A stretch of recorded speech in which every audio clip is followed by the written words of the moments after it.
ocupados. Assegurei a autonomia do Ministério Público. Não permiti qualquer interferência política na atuação da Polícia Federal. Contrariei interesses. Por isso, paguei e pago um elevado preço pessoal pela postura que tive. Arquitetaram a minha destituição, independentemente da existência de quaisquer fatos que pudessem justificá-la perante a nossa Constituição. Encontraram, na pessoa do ex-presidente da Câmara dos Deputados, Eduardo Cunha, o vértice da sua aliança golpista. Articularam e viabilizaram a perda da maioria parlamentar do governo. Situações foram criadas com o apoio escancarado de setores da mídia para construir o clima político necessário para a desconstituição do resultado eleitoral de 2014. Todos sabem que este processo de impeachment foi aberto por uma chantagem explícita do ex-presidente da Câmara, Eduardo Cunha, como chegou a reconhecer em declarações à imprensa um dos próprios denunciantes. Exigia àquele parlamentar que eu intercedesse para que deputados do meu partido não votassem pela abertura do seu processo de cassação. Nunca aceitei na minha vida ameaças ou chantagens. Se não o fiz antes, não o faria na condição de presidenta da República. É fato, porém, que não ter me curvado a essa chantagem motivou o recebimento da denúncia por crime de responsabilidade e a abertura deste processo. Se eu tivesse me acompliciado com a improbidade, com o que há de pior na política brasileira, como muitos até hoje parecem não ter o menor pudor em fazê-lo, eu não correria o risco de ser condenada injustamente. Quem se acomplicia ao imoral e ao ilícito não tem respeitabilidade para governar o país.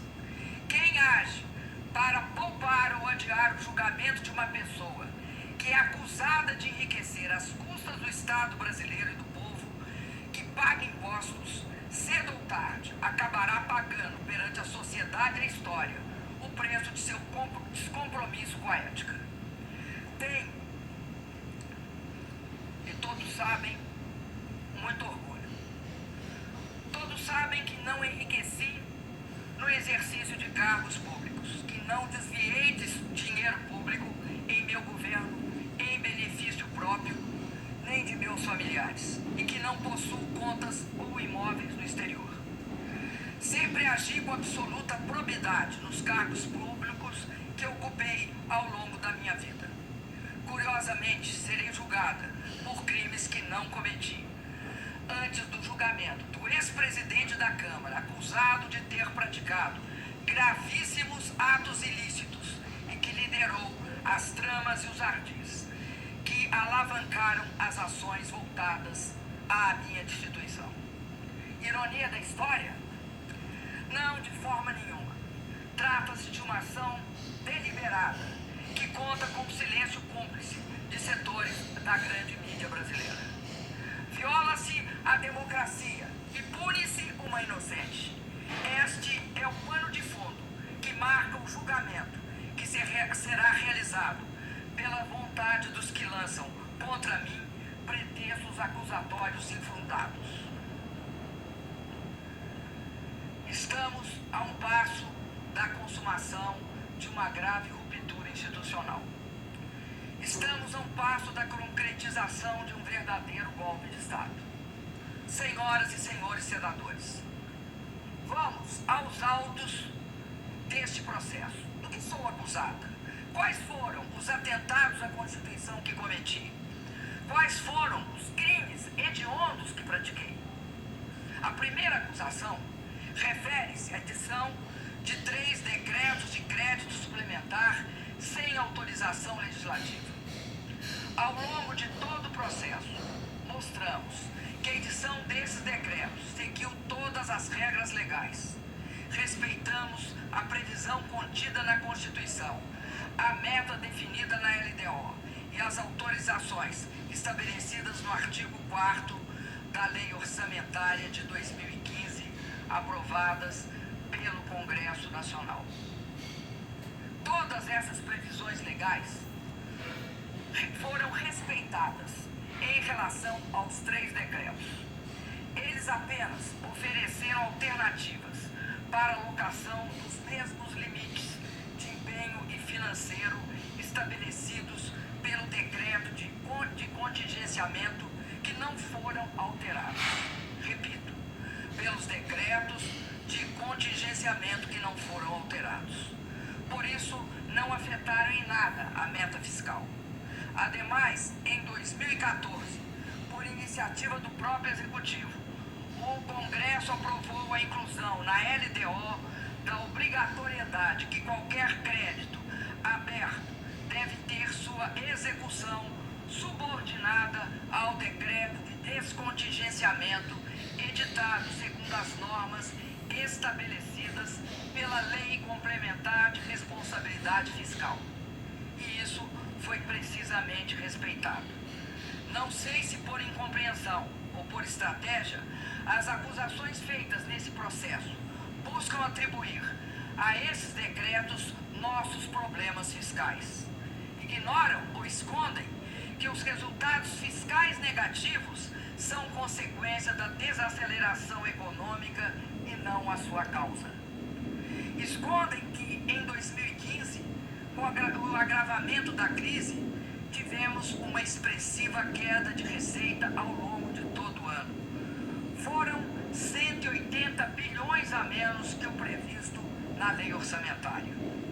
Fazem questão de ignorar que realizamos em 2015 o maior contingenciamento de nossa história.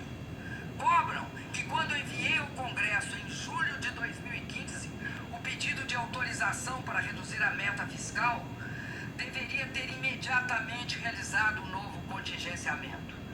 Não o fiz porque segui o procedimento que não foi questionado pelo Tribunal de Contas da União ou pelo Congresso Nacional na análise das contas de 2009.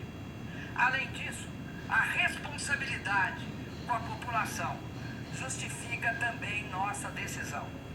Se aplicássemos em julho o contingenciamento proposto pelos nossos acusadores, cortaríamos 96% do total de recursos disponíveis para a despesa da União. Isto representa um corte radical em todas as dotações orçamentárias dos órgãos federais.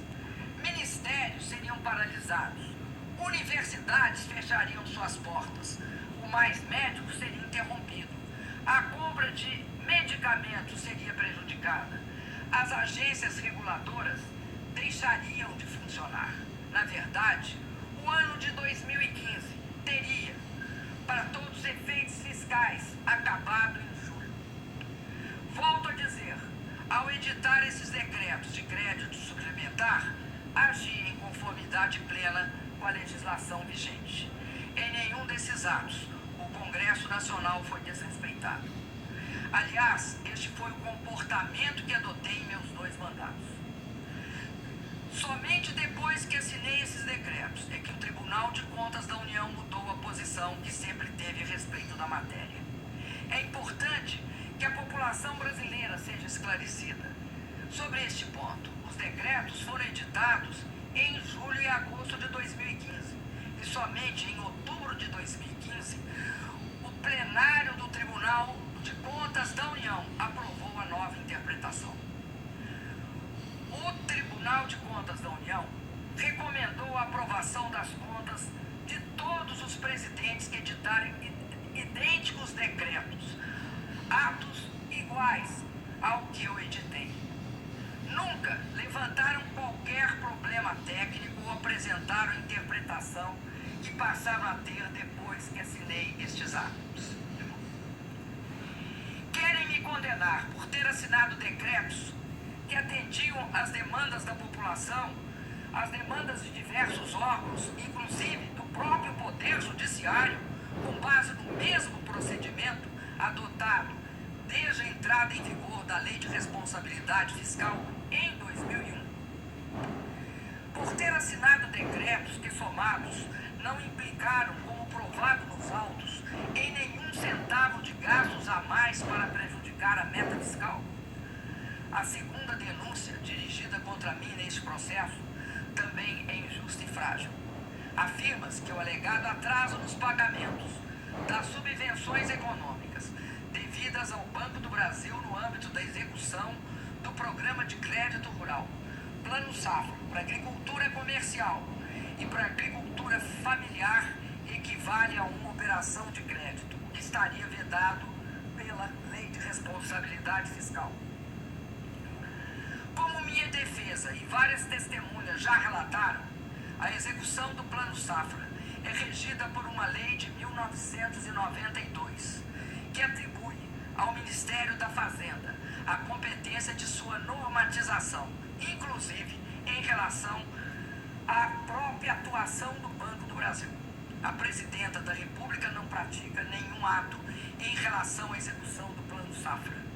Parece óbvio, além de juridicamente justo, que eu não seja acusada por um ato inexistente. A controvérsia quanto à existência de operações de crédito surgiu novamente de uma interpretação do TCU, cuja decisão definitiva foi emitida em dezembro de 2015. Novamente, uma tentativa de dizer que cometi um crime antes da definição da tese de que haveria um crime. Uma tese que nunca havia surgido antes e que, como todas as senhoras e senhores senadores souberam em dias recentes, foi urdida especialmente para esta ocasião. Lembro ainda a decisão recente